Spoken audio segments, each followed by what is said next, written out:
So this great awakening has spread across the colonies. The deterioration, the road to disorder has been stopped by a blunt force called the Word of God.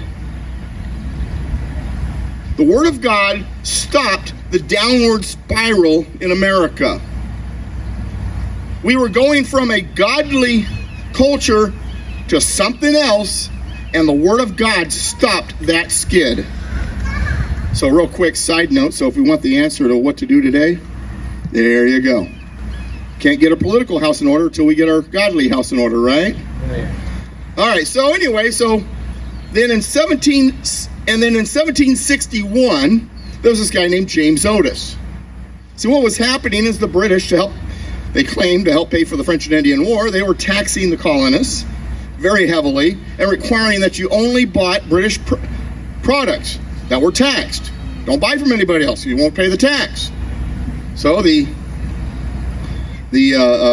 Americans decided to smuggle goods in from other countries. And so the British created something called writs of assistance. Writs of assistance, what they were general warrants. We have a search warrant for the whole town to search anywhere we want. No specific place, no specific person, no specific thing we're looking at. It's a general warrant. Fourth Amendment has specific warrants for a reason. We have our search and seizure type stuff for a reason. We learned our lesson from the British on exactly what not to do.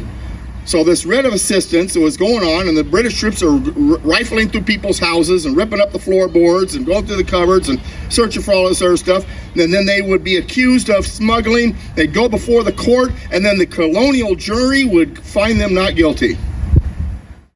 The British are like, well, that's not working. So they went to something called admiralty courts. They got rid of the jury, and they put their own judges in there.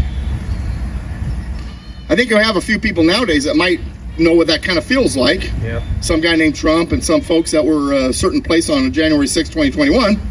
Right. We become Britain. Yep. We've become King George. But anyway,